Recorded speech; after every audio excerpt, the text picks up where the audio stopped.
성부와 성자와 성령의 이름으로 아멘. 시작기도로 마르코복음 1장 14절에 15절을 함께 읽겠습니다.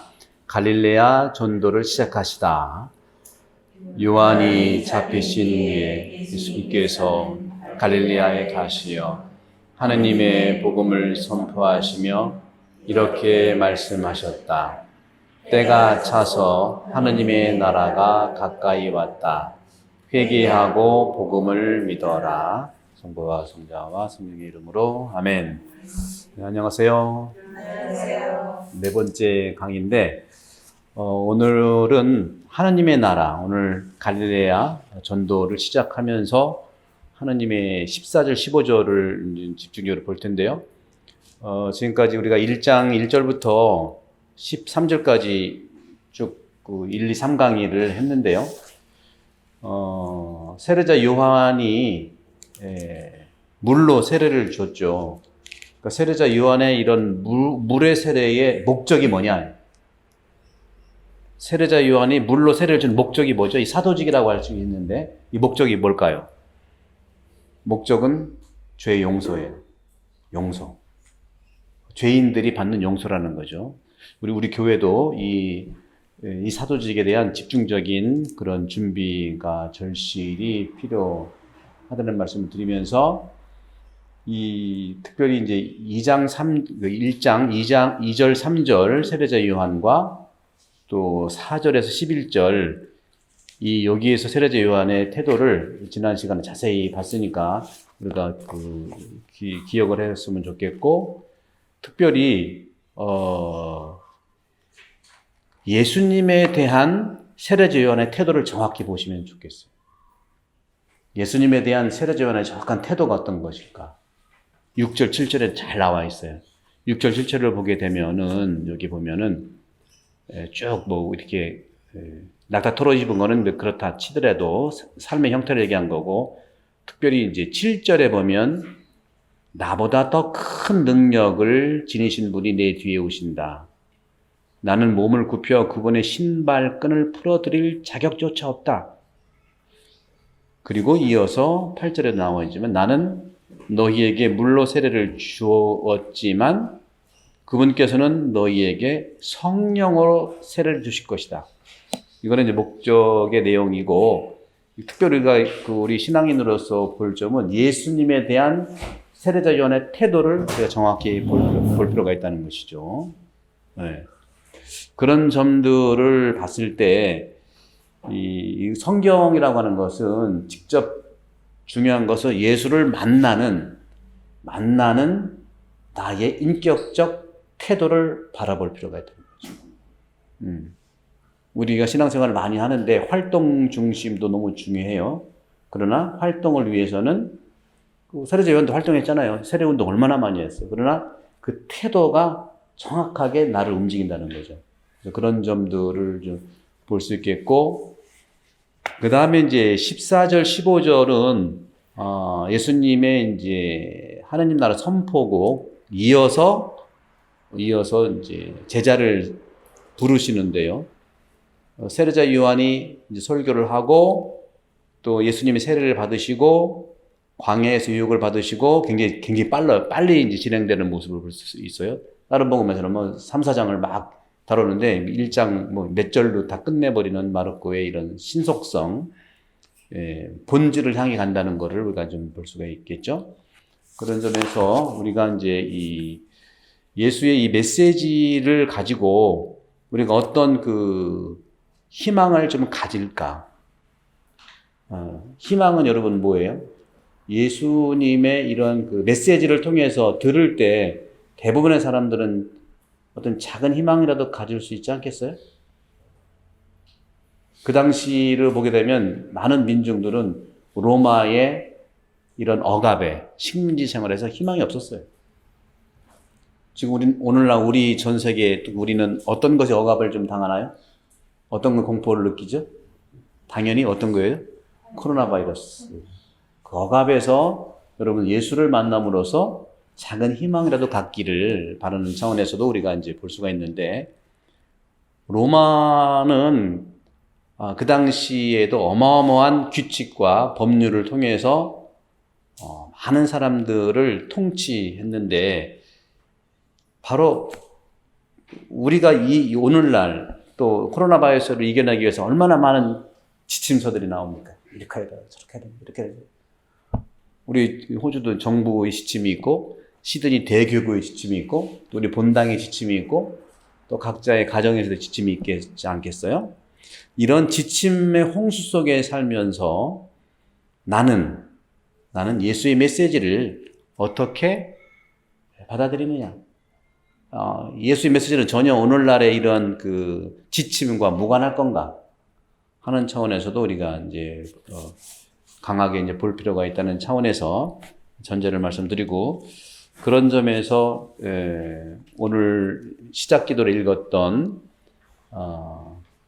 요한이 잡힌 뒤에 예수님께서는 갈릴레아로 가시오. 갈릴레아가 중요해요. 세례받았던 그곳에 광야 좋은데, 중요한 것은 예수님의 그 전교의 현장은 갈릴레아다. 갈릴레아로 갔다는 그것이 굉장히 중요한 것이죠. 그런 갈릴레아, 오늘날의 나에게 갈릴레아는 어떤 것일까? 그래서 오늘은 저는 네 번째 마르코 복음 영성 강의의 제목을 하느님의 나라라고 제목을 붙이고 싶어요. 오늘 이 시간에는 하느님의 나라가 도대체 뭘까? 많이 들었잖아요, 그죠? 하느님의 나라가 뭐냐? 그런 부분들을 한번 나눠보고 싶은데, 텍스트에 보게 되면 때가 차서 하느님의 나라가 가까이 왔다. 회개하고 복음을 믿어라 하는데, 때가 찼다는 건 뭘까요, 여러분? 때가 찼다. 야, 시간 다 됐어, 가. 지금 우리도 학교도 지금 방학을 일찍 하느니 안 하느니, 또 우리도 이 모임 중단을 연기하고 또 때를 늘 기다리지 않습니까? 이 때가 찼다고 하는 것은 적합한 때를 얘기하는 거고, 합당한 때를 얘기하는 거죠. 적합하고 합당한 때, 또는 찼다는 건 충만하다는 거죠. 가장 완벽하고 가장 충만한 그때에 하느님 나라가 가까이 왔다고 하는데, 이 하느님의 나라가 가까이 왔다. 하느님의 나라가 뭐냐 도대체? 하느님의 나라가 뭘까요? 때가 차서 하느님 나라가 어떻게 했다고? 가까이 왔는데, 하느님 나라가 뭐냐? 여러분들 이제 많이 들었잖아요. 하느님 나라를 우리가 천국이라고 하는데, 하느님 나라가, 마르코가 얘기한 하느님 나라가 뭐냐? 뭘까요, 여러분들 생각해요? 하느님 나라가 뭘까? 많이 들어보셨잖아요. 그 나라가 어떤 나라냐? 무슨 나라냐? 하느님 나라의 내용이 뭐냐? 두 가지로 말할 수 있습니다. 예수께서 하신 말씀과 그가 움직인 행동이에요. 하느님의 나라는요, 추상적이잖아요. 중세 때는 공간으로 이해했고, 많은 문학가들은 사랑은 천국이고 미움은 지옥이고 그런 표현 하잖아요. 재미있는 지옥, 재미없는 천국 이런 표현도 하지만, 마르코가 얘기하는 이 하느님 나라가 가까이 왔는데, 하느님 나라가 뭐냐? 그게 계속 나오는 겁니다. 이게 일단 마르코는 다른 부분도 약간 비슷하지만 결론부터 던져놓고 내용을 채우기 시작해요. 성격이 좀 급해. 빨리 전하고 싶은 마음. 결론부터 얘기를 하고 그 다음에 채워나가는데, 그런 점에서는 적합한 때에, 합당한 때에 하느님 나라가 바로 예수께서 하신 말씀과 행동이 바로 가르침인데, 예수의 말과 행동 가르침의 중심, 핵심이 하느님 나라예요.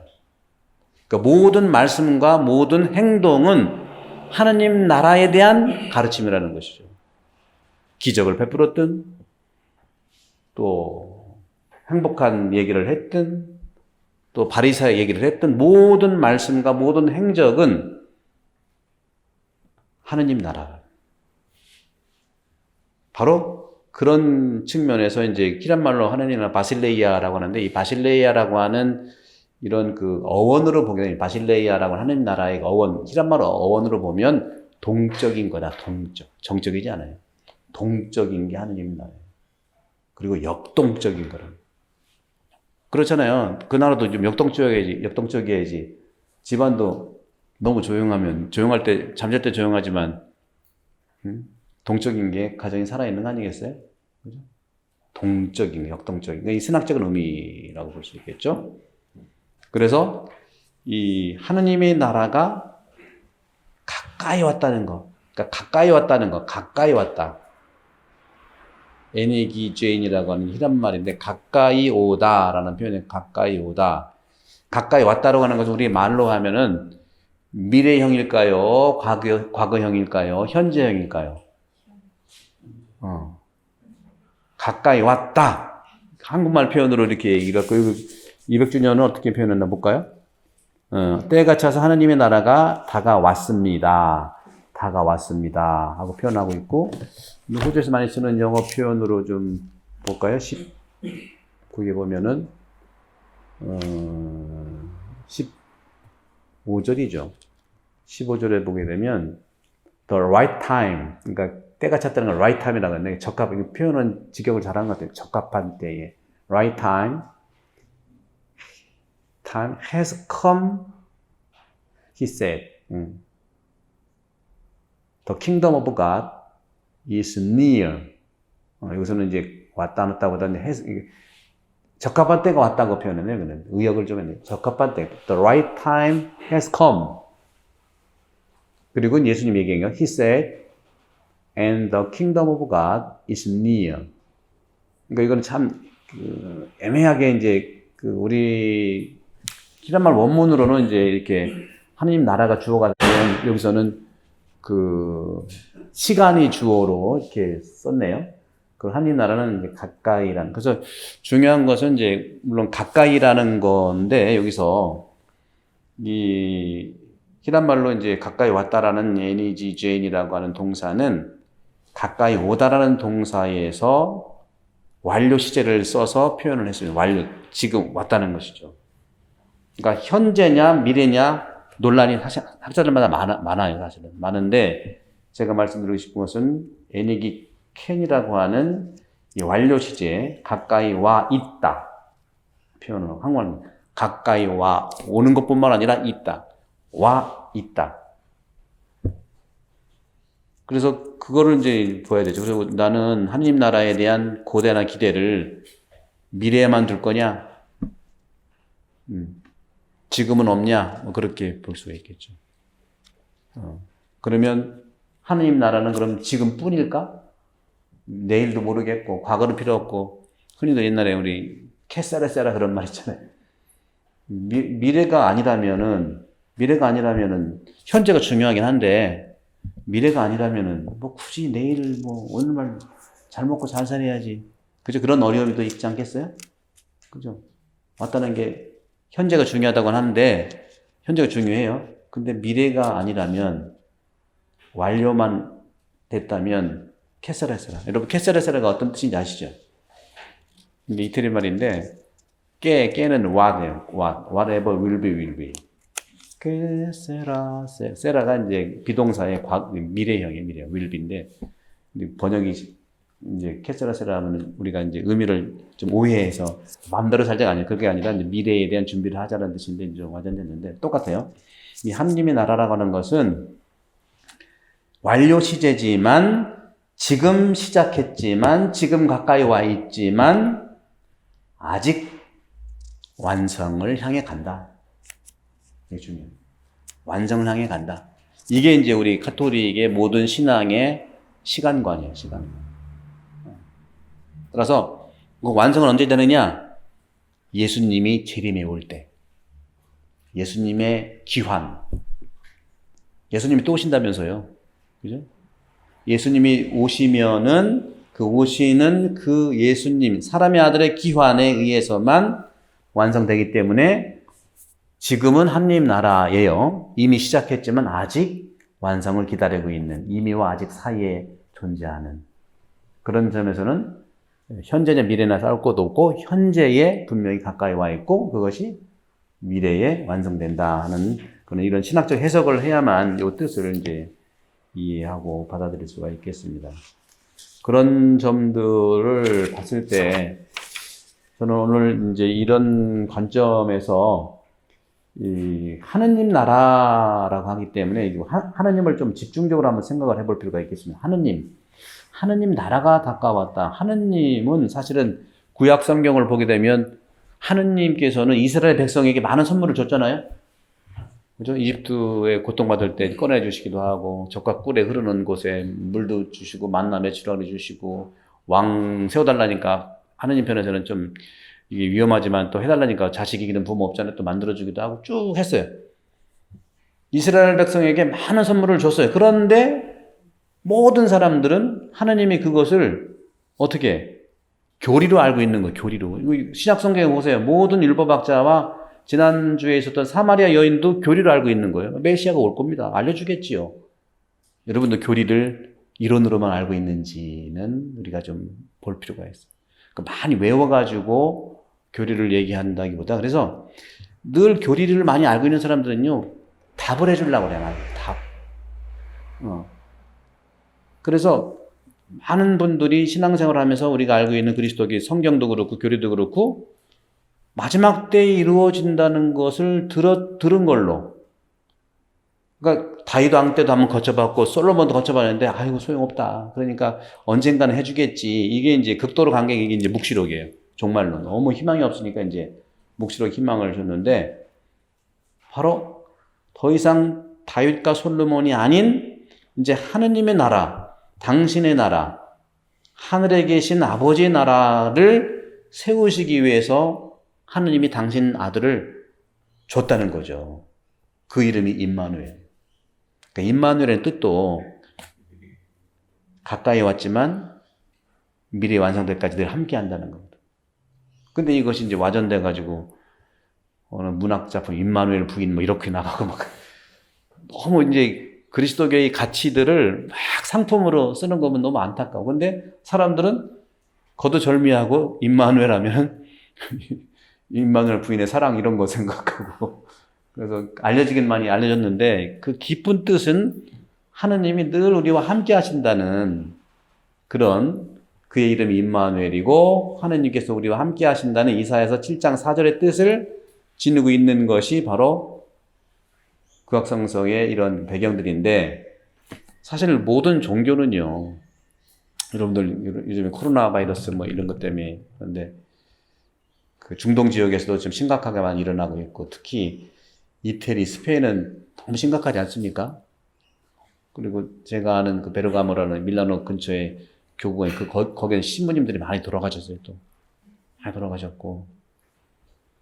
그런데 이것이 그런 공포를 우리가 이제 그런 걸 통해서 얻을 수가 있는데, 근데 문화와 역사를 좀 이해를 하면은 우리가 우리 스스로 대처할 수 있다는 말씀 드리고 싶어요. 그러니까 스페인과 이태리가 왜 그렇게 확진자뿐만 아니라 사망자가 많이 늘었고 했느냐 하는 것은 문화적인 걸로 이해를 하는 것도 우리가 이제 그 생각을 해봐야 된다. 다는 아니지만 이태리는 여러 가지가 있지만 한 가지 축구를 너무 좋아해요.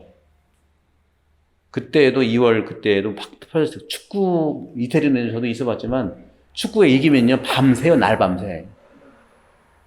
삥삥 빵빵 뭐 맥주 먹고 밤새. 그때도 그랬다는 거예요. 막 아직은 공포가 안 왔을 때 스페인도 마찬가지예요. 축구하면 얼마나 이런 문화도 또 우리가 자세히 이제 그러니까 자라보고 놀란 가슴 뭐 보고 놀란다고 또 소뚜껑 보고 놀란다고 했는데 그런 부분들도 우리가 이제 볼 수가 있는데 이 모든 종교는 이렇게 하느님 나라가 가까이 왔다 하는 것처럼 하느님에 대한 신앙을 고백해 왔어요. 근데 고대부터 이런 하느님의 존재가 신비로운 어떻게 보면 산 속에서 숲 속에서 이루어지고 또 구름에 이제 머물고 있고 하느님 어디 계시냐? 늘 하늘 위에 있다고 이제 믿어왔고 실제로 이제 그런 것 저는 뭘 말하고 싶었냐면은 여러분 하느님을 그리스 신으로 생각하지 말고 로마 신으로 생각하지 말자. 딱 그것만 말씀드리고 싶어요. 신화를 보는 건 너무 중요한데 우리가 너무 그런 영향이 많아. 성경의 하느님, 그리스도 하느님은 숲속의 하느님, 뭐 신화의 하느님, 뭐 우리를 벌 주기 위해서 코로나 보냈다. 이건 망언도 너무 모르는 거, 몰라도 너무 모르고, 자기 그런 신과 영향을 받았을 거예요. 그 영향 받은 거를 그리스도 하느님으로 이제 개치해서 막 표현하고 있는 그런, 어떻게 보면 참 안타까운 일이에요. 지도자가 제대로 그것을 바라보고 해석을 해서 나눠줘야 되는데, 그러지 못한 부분들. 그래서 사람들은 늘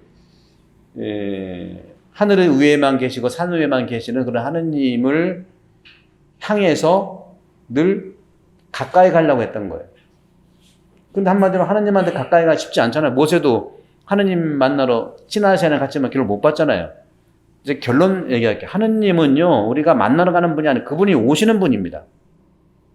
이걸 꼭 놓치지 마세요. 하느님 만나러 어디 가려고 하지 마세요. 뭐 이해는 해요. 뭐 수도 생활, 신비 생활은 굉장히 우리가 이해하고 필요해요. 근데 이것은 그리스도 신관이 아니에요. 성경에 보세요. 늘 하나님이 오셨잖아요. 우리가 만나러 가는 게 아니라니까. 이따가도 이제 다음에 예수님이 제자들을 부르시는 것도 갈릴레아에서 가서 부르셨어요. 현장에 가서. 니들이 나한테 오라고 한 게 아니에요. 예수가 직접 그들한테 가서 그 어부한테 불렀다니까. 여러분들 하느님 만나러 가자 그러면 가지 마세요. 가면 다쳐. 그분이 오시는 분이, 하느님은 오시는 분이지. 하느님 나라가 가까이 왔다는 건 다른 얘기가 아니에요. 다른 얘기가 아니라는 얘기죠. 이걸 놓치지 마요. 우리 성경 법을 많이 얘기해도 여기서 이런 영적인 그 해석을 해서 신관을 이해를 해야 된다는 거죠. 그저 하는 경우에 받기도 우리가 이제 필요한 부분이 있지만 그분이 오신다는 거, 이건 굉장히 중요합니다. 하느님은 오시는 분이지 우리가 가는 분이 아니라는 것을 얘기를 하고 싶어요. 시나이 산으로 와서 그 정도 오라고 한 것은 오라고 하는 게 아니잖아요. 하늘을 위로 오라고 한 건 아니잖아. 시나이 산으로 오라고 한 거지. 그래서 그런 면들을 우리가 이제 본다면, 그래서 하느님 나라가 가까이 왔다고 하는 거. 그래서 모세는 이스라엘 백성 이렇게 말합니다. 신명기 4장 7절에 이렇게 나와 있어요. 우리가 부를 때마다 가까이 계셔 주시는 주 우리 하느님 같은 신을 모신 위대한 민족이 또 어디 있느냐. 정말 대단한 지도자의 모세는 이거 다 알고 있는 거예요. 하느님은 우리가 그분한테 가는 게 아니고 그분이 우리가 불러주면 늘 오신다. 임마누엘이에요. 그리고 야훼라고 하는 하느님 이름 자체가 그냥 한마디로 얘기하면 야훼의 동사 자체가 비동사예요. 그냥 해부동사가 아니에요. 비동사. 야훼는 그냥 비동사야. 있는 자 그도다. 존재한다. 그거거든. 우리와 함께 존재하는 그거거든요. 하느님 자체가 그냥 비동사예요. 이게 구약도 그렇고 구약이 연결돼서 예수 그리스도도 역시 마찬가지. 그래서 저는 여러분께 말씀드리고 싶은 것은 우리 그리스도인들은요, 미사라든가 성체 조배가 굉장히 중요하다는 말씀을 드리고 싶어요. 이미 우리 삶 속에 왔는데 또 빵 속에 못 올 이유가 더 있습니까? 못 올 이유가 없죠. 성체 속에, 감실 속에 안 오칠 이유가 없지. 그죠? 그래서 우리는 그리스도 앞에서 기도를 하면서 모세가 전했던 이 말씀, 신명기 4장 7절, 우리가 부를 때마다 가까이 계셔 주시는 주 우리 하느님 같은 신을 모신 위대한 민족이 또 어디 있단 말인가. 성체의 그리스도 현존을 모시고 있는 그리스도 우리 믿음 생활 얼마나 정말 든든하냐. 이걸 기억해야 된다는 것이죠. 그래서 하느님은 늘 그리스도를 통해서 그리스도와 함께 그리스도 안에서 우리와 함께 세상 안에서 현존하십니다. 현존하십니다. 현존하는 것을 찾으러 가려고 하지 마세요. 우리 안에 오신다는 거죠. 결국 우리 마음 안에도 오신다는 거죠. 이 부분, 그렇기 때문에 우리가 하느님께 다가가는 것만이 다가가기도 해야 되잖아요. 그죠? 가는 건데 이제 끝까지 우리는 가고 그분 안 가 그런 게 아니라 하느님이 시나에서 오는 것처럼 모세가 간 것처럼 마찬가지예요. 우리가 다가가긴 해야 되는데 근본적으로는 우리와 이 세상에 가까이 오시는 하느님의 현존이라는 것이죠. 바로 그게 하느님 나라입니다. 그게 하느님 나라. 왜 저는 이 하느님 나라 가지고 장황하게 얘기를 하느냐. 이것이 이해되지 않고서는요, 성경은 달달달 외우지만 하느님 나라의 의미가 모르기 때문에 자꾸 하느님 나라 딴 데로 가려고 그래요. 그렇게 되니까 사이비가 이렇게 득실거리면 또 따라가게 돼 있어요. 제대로 이 말씀을 주석적으로 할 뿐만 아니라 신학적으로, 영성적으로 해석을 해야만 제대로 된 우리 신앙관이 형성될 수가 있어서 그렇습니다. 그래서 우리와 세상에 가까이 오시는 하느님이 현존하는 곳이 하느님의 나라이고 그분을 믿는 백성들이 교회다. 하나님을 믿는 백성이 교회지 않습니까? 그죠? 백성. 따라서 교회도 때가 차서 가까이 오시는 하느님 나라로서의 현존, 그 임마누엘 공동체임을 기억해야 돼요. 앞으로 쭉 그런 표현들을 하겠지만 앞으로 이제 그 예수님이 제자도 뽑으시고 제자도 뽑고 그다음에 이제 전도 여행도 하시고 병자도 고치고 하는데 쭉 보세요. 마르코복음 쭉 보세요. 예수님은 어떠한 모습일까? 예수님이 초상을 한번 그린다면 여러분 초상화 그리잖아요. 아니 예수님의 모습을 쭉 그린다면은 여러분들도 친구들 많이 있죠. 친구. 여러분 친구 주로 어떤 친구들이 많아요? 저는 친구가 다 우리 신부들이 친구라. 요즘에 본당시 모아가지고 우리 교우들을 많이 여러분 친구로 생각하죠. 예수님이 다 친구라고 하니까. 여러분 친구는 주로 어떤 부류가 있겠어요? 되게 부모님들도 어렸을 때, 야, 나쁜 애는 어울리지 마라. 그렇게 배우셨나? 그죠? 근데 예수님은요, 소위 그렇게 얘기하는 나쁜 애들하고 어울리는 분의 모델이에요. 예수님의 친구는 누구냐? 영어로 얘기하면 outcasts.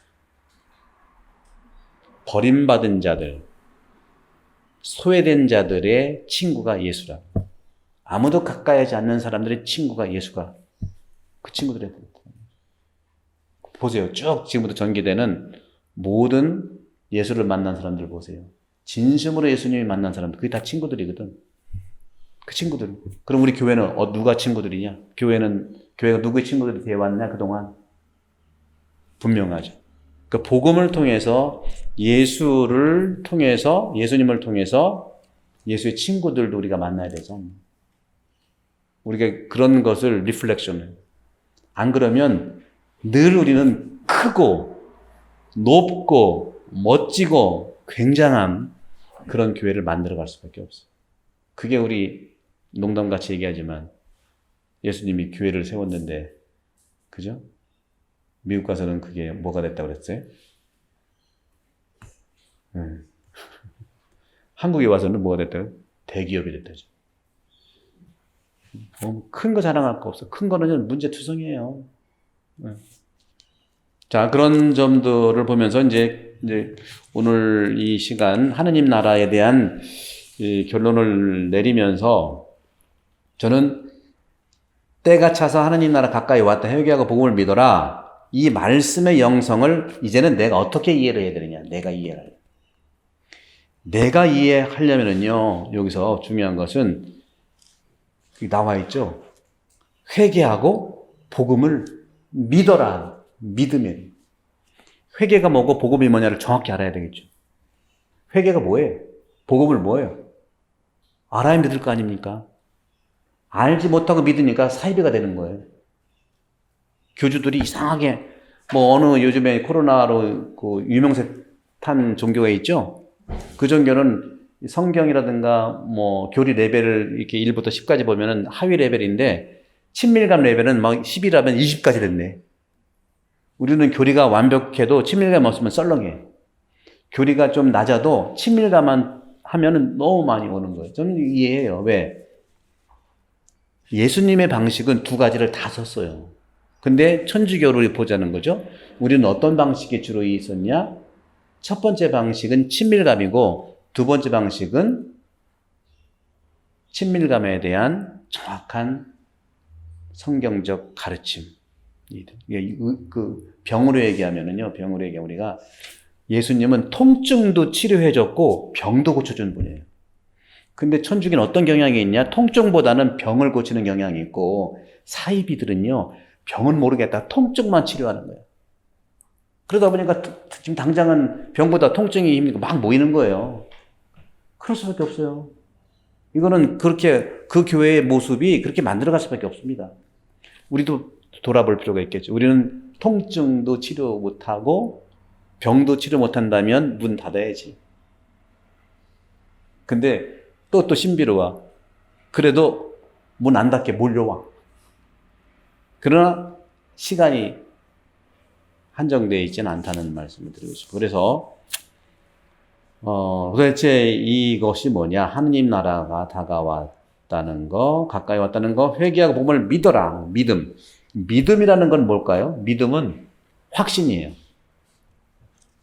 히라말로 피스티스라고 하는 건데, 피스티스라고 하는 이것은 뭐냐면은, 첫 번째는 지능적 확신. 지능적 확신이 첫 번째입니다. 믿음이라 확신할 때는 그냥 감정적 확신이 아니에요. 지능적 확신이 믿음에 대해서 있어야 되고, 그리고 지능적 확신에서 플러스 인격적 위탁. 말의 표현이 어렵지만 분명히 필요한 거예요. 지능적 확신과 인격적 위탁이 바로 믿음이고 신뢰고 확신이라는 거예요. 이 믿음 확신이라는 말은요, 이 마르코 복음에 아주 흔하게 나옵니다. 딴 복음은 안 나오는데 마르코 복음이 얼마나 흔하게 나오는지 몰라요. 믿음이라는 거 나와 있죠. 회개하고 복음을 믿어라. 마르코에 흔히 나와요. 그래서 명사 이 피스티스, 믿음, 확신은요, 모든 기적 이야기하고 모든 구원의 그 행적을 한 다음에 네 믿음이 널 살렸다. 믿음이. 믿음이 없으면은요, 여러분들 이루어지지 않습니다. 믿음입니다. 지난번에 말씀드렸어요. 천주교는 바오로는 사랑의 종교라고 할지 모르지만 마르코는 믿음의 종교예요. 지난번에 말씀드렸어요. 믿음이 있어야 희망도 있고 믿음이 있어야 사랑도 있는 거죠. 그래서 세 가지가 3종에 필요한 부분들인데, 그래서 이 믿음, 하느님 나라가 다가와 복음 믿어라 하는 이런 부분들을 우리가 이제 보면서, 깊숙하게 이제, 1장 14절, 15절의 말씀을 이제 깊숙이 보면서 하느님의 나라, 또 회개라는 것이 무엇이고, 복음이라는 게 무엇이, 그것을 회개도 그렇고 복음을 회개하고 복음을 회개하는 것과 복음을 믿는 것, 이 두 가지가 우리가 하느님 나라 가까이 온 곳에 대한 우리가 어떤 응답이라고 그러죠. 이 응답 없이는 우리가 도저히 가까이 온 하느님을 만날 수가 없어요. 그걸 만나야 된다. 그래서 회개. 그래서 성경 전체는 이 두 가지의 비전으로 모든 것이 이루어졌다고 말씀을 드릴 수 있다는 말씀을 드립니다. 이 정도 마치고 다음에 또 뵙도록 하겠습니다. 영광이 성부와 성자와 성령께 성부와 성자와 성령의 이름으로 아멘. 감사합니다.